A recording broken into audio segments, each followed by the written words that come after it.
Well, I'm really appreciative to be asked to chair this plenary session. It's a great honor to do that, especially with the number of experts in neuroblastoma. Really impressive that the charity was able to organize this, and the expertise that they attracted is quite amazing. I'm also impressed by two things. This plenary session is coming at the end of the day and is composed mainly of audience-led questions, which I think is unique. I don't think I've ever encountered one like that. And secondly, which I think probably says something about the role that charity hopes to play. The second thing is the quality of the questions that have been asked and will be asked in the next session. It just tells us as clinicians and researchers how much the parents actually know about this disease. So I was asked just to talk for about 10 minutes on preclinical basic science research and how that gets translated. And the goal really isn't for me to talk about my own particular research as much as to tell people, because I think sometimes people, even in the UK, are not aware of the quality and depth of research and clinical care that they have here. Really, it is internationally reputable, but sometimes I think people just don't quite understand the breadth of work that's being done in this country. And what I want to talk about a little bit is a preclinical approach to actually getting drugs into phase 1. And as you saw before, 95% of drugs fail before they even get to trial, and it takes a long time and a lot of work to get them there. I'll just say, Shaquille went from the RMH to MSKCC. I went from UCSF in San Francisco to the RMH, and this patient was treated at Memorial MSKCC with 3F8. There is a lot of cross-fertilization and discussion and sharing of ideas that occurs in this community. So this you're by now very familiar with. This is the induction and treatment regimen for high-risk neuroblastoma that's in the COG in the United States. And I would just say from a lot of this has been gone over already, but from a basic scientist point of view, people are incredibly excited about developments that are coming that will impact various phases of this treatment. So from a pure science point of view, the fact that we could improve the maintenance, and that there are developments in the last decade that have improved outcome in the maintenance phase of therapy is very, very significant. It tells us that the cells that remain in that phase, they're very few, they hide, they're difficult to see, they're difficult to surveil through scans, are vulnerable to therapeutics. If we improve this phase of therapy, potentially we will increase cure rates further. And that relates to the elimination of what's been called minimal residual disease. We are very excited that we will be able to identify the cell that's hiding in the blood, the bone marrow, or other organs, and actually learn to re-stimulate the formation of nerve from these neural precursor cells that regenerate the cancers, otherwise known as stem cells or tumor-initiating cells. There's a lot of excitement that we can identify and eradicate those cells through, again, a lot of the approaches that have been discussed. The other thing I would mention is the ultra-high-risk stratification is another area of great impact we can make. A number of people have talked about this. We need to define an ultra-high-risk group. Those that fail induction have very few options. Shaquille just talked about sequencing. I would remember that. Sequencing is a novel technology. It's like Moore's law in computers. The computer you bought last year is useless the year later because it's essentially out of date. The same thing's happening with that technology. It can be done faster. The entire genome and now the entire DNA sequence can be established, and eventually we'll be able to do that in patients for cents, and it'll be done on the same day of admission to the hospital, and we'll get those results back. That's theoretically very, very feasible. Once we define the list of mutations and genetic drivers and gene events that are underlying why some of these patients don't respond in induction, we will have a better recipe about what to do after that. And that question was asked. How do we interpret, how do we choose between the multitude of philosophically very different trials that are being proposed in different parts of the world? I think the identification of the genetic events that underlie failure to respond to therapy is going to give us a better recipe than we've ever had for that. And then the most outrageous thing that some of us in the science community absolutely believe in, and we work on this disease because of it, is because this disease wants to be prevented. Neuroblastoma is an abnormality of the development of nerve. These tissues want to develop into nerve. There are patients in which metastatic tumors are present at diagnosis, and you've heard of this, it's called 4S or 4M stage disease. And in those patients, that tumor tissue reverts to nerve. So a distinct thread of research is to find non-toxic drugs that can be used very early that will re-stimulate the switch that is deficient. There's a differentiation switch in which these cells that become neuroblastoma fail to learn how to become nerve. If we can re-stimulate that switch, none of that should be necessary. And that is a theoretical possibility that we will cure kids with neuroblastoma if we A, have a way of detecting them early, and B, we have a differentiating therapy that is effective enough to cause these tumors to terminate. So we'd love to put ourselves out of jobs by doing that. We're working very hard to do that. So I think the themes that you've heard about, we've discussed developments in all these areas. There are ongoing developments in chemotherapeutics, transplant, radiotherapy, in the small molecule drugs that target individual cancer-causing proteins and genes. Those that inhibit metabolism, that's becoming a distinct area of interest in neuroblastoma research. Drugs such as DFMO and a sequence of other drugs coming after it, which will inhibit the metabolic dependence of these unique tumors. Those that re-stimulate the differentiation or the potential for these tumor cells to be forced to become nerve. Immunotherapeutics, tremendously exciting, and a lot of discussion of that, and radiotherapeutics. So I don't need to introduce these people at this point. They're going to come up and talk about all of these things. But really, incredible amount of expertise and defining a number of developments in many areas, and I hope that's encouraging to parents. So Giuseppe talked earlier about this. Why don't trials run faster? Because we don't do all of these things correctly, and everybody is working to develop those things better. This charity could have a great role in making some of this much smoother. But I think the take-home message, and this doesn't, I'm sure, give much comfort to parents whose children currently have this disease, but in the 5 to 10 to 15-year time range, it is incredibly important that the preclinical science, the basic science research which generate the hypotheses that lead to all these trials, is funded. It takes massive effort. 95% of these drugs fail before they even get to the clinic. In the preclinical setting, we test hundreds of drugs before we get to one that we can take forward to phase 1. That all takes a lot of thought, organization, funding.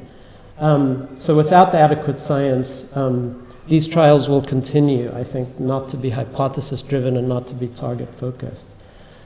That's really what's driving some of the increase in the number of trials that are being done in the UK that have hypotheses, biomarker tests attached to them. And for our own efforts at the Royal Marsden Hospital, I think it's really quite unique, and I came to the US to participate in this group of really bench-to-bedside research that's present on that site. And there are other organizations like this, but not that many, either here or in the US. And there's a phase 1 early phase development focused clinical team, and then there's basic science research that develops the targets to feed to the team to make these trials go quickly. But there are a number of other really unique resources on that campus that I want to talk about. And it amazes me that nobody in the UK appears to know who this guy is. You should, because, and nobody in the US seems to know who he is, but this is Paul Workman, and he's a scientist who runs the Center for Cancer Therapeutic Drug Development at ICR. This is the largest CR-UK, single largest funded project in the UK. It's specifically for cancer drug development, and these guys have something like 16 drugs that are now in clinical trials. Nobody knows about them because the the drugs belong to Roche, they belong to Genentech, they belong to other companies. What happens when those drugs get sold is that the money goes back to the research campus to drive more research to develop more drugs. And so what I really want to say, you know, through this presentation, I'll probably skip a lot of the other slides I have to do, is that this team is available. There are about 90 chemists on the Sutton site in the UK. This is a world-leading organization recognized last year at the AACR. This is the first Team Science Award that was given outside the United States for a team which has all the resources to take a drug, to make the drug in the lab, you know, out of the biology lab, hypothesis is generated, the drug is made, and it goes into a trial. They're very successful at that. And my point is not to inflate our image. It is to say that this resource is available to anybody who has a hypothesis about a target and wants to develop a drug. So we talked about the issues with pharma. Pharma are not interested in developing drugs for children. The short answer is they don't make money. That's why they don't do it. This is an academically led group with a commercial model. And we have one target that we're developing through them. Essentially, the reason why I'm at this campus is to subvert all of their resources to produce drugs uniquely targeted at pediatric cancers. I'm sure they can do that. And I would encourage all of you to try and interact with that group to do it. So I think, you know, what we focus on is some of the roadblocks in research that prevent the translation of the research to the clinic. First one really has been the identification of targets. These things are now being solved. The sequencing is identifying more targets than we know what to do with. The medicinal development of drugs, again, very problematic in the pharma model. And then thirdly, the preclinical data where you know, how is it that you know before a drug goes to the clinic that it actually works, is going to work in patients. So this is the sequencing for neuroblastoma at diagnosis. There are surprisingly few targets, but there's a recipe for genes which are over and underexpressed, and now efforts are focused towards developing drugs to target these kinds of things. At diagnosis, what this sequencing told us, this came from the US, but there's also data in the EU on this, is that the two most common targets are still MYC, NMYC, and ALK. Those are the two most common mutations that we know about. One of which incredibly difficult to make a drug to. The other one, always thought to be an undruggable target, now for 20 years. The other one, ALK, eminently druggable. Crizotinib exists and is used in patients, and we've already treated children with it. So that, of course, is what we're really trying to do with this category of small molecule targeted drugs. So this is what we do in the lab, and other people do this. We identify a clinically important target. We make a mouse model for that is driven by the expression of that gene. So these develop neuroblastoma and other diseases because they're driven by NMYC. And doing that tells us what NMYC does in an organism, what pathways it drives, and how we can identify drugs to target it. We can use that model to develop all these other things you've heard about. Imaging, biomarkers, tests to look at inhibition of the target. These are all things we can do in a preclinical mouse hospital for neuroblastoma, then to translate these things into trials that are done in the mouse hospital and then ultimately back into the clinic. And that, again, is a resource for people to use. We're available as a resource to test drugs in the preclinical setting, to establish the data for trials. If you have a target that you want to test, we can make the models and we can run the trials, and we can do that in an efficient way. Again, what we've really focused on is MYC and ALK. I think because it's 20 after and childcare ends at 5, I'm going to just skip through this.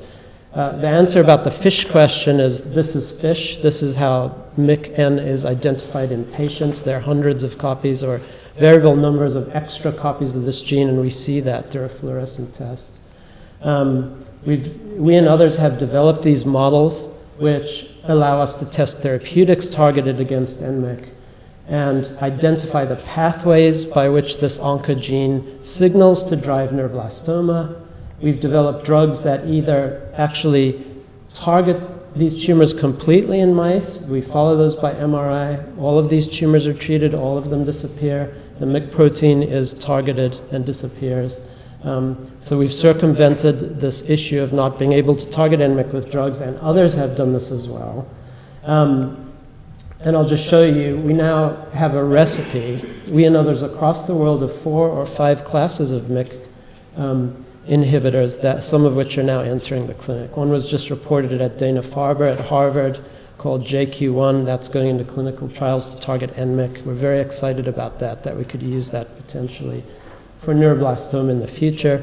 The other one is ALK. You're all aware of the significance of the discovery of this gene. It runs in the germline. All of the families in which patients get this disease, most of them are due to them having an abnormal mutation in the ALK gene. So we similarly, in the space of a couple of years, developed, again, these preclinical models in which tumors are driven by ALK. We used that to understand how ALK works. We found out that it really functions with MYC. It generates aggressive tumors, and much as we see in the clinic with certain kinds of neuroblastoma, using crizotinib alone in these mice isn't effective, as it isn't against some of these mutations in ALK that occur in patients. If you combine, if you identify all the signaling pathways that ALK needs to drive a tumor, you can then propose, well, you should use crizotinib with another agent that's targeted against the following gene or pathway, and we've done that. So now this model is available as a resource to the community to test hypotheses about what kinds of drugs one should combine with ALK, etc. And so the responses we see in the mice in our mouse hospital mirror some of the responses that are being seen in the clinic against real patients. These are some of the imaging tests that we've developed, again, in the mice, that get translated into clinical trials that are now starting. So without the use of animals, it's very difficult to develop these kinds of technologies. We now have a group of mice that carry a lot of the mutations that the patients get, and we can use those to test some of the resistance strategies that you've heard about. We don't just develop mice for neuroblastoma, we develop them for other pediatric cancers as well. This is medulloblastoma. Again, these are a community resource for driving drug development. And we can do almost all of the phases that you see in high-risk neuroblastoma therapy in our mouse hospital. This is a set of drugs we've already run through this pipeline, resulting in a significant number of hypotheses that drove some of these trials that are in the list that are going into the clinic. There used to be a green space at ICR. As of next year, there's that. That's the Center for Preclinical Drug Development, which will include all of the mouse models for neuroblastoma and all of the imaging technologies, and hopefully many of the drugs that you all want to test, collaborators want to test, as well as are developed at the ICR. So it's 20 after, so I think with that, we'll invite the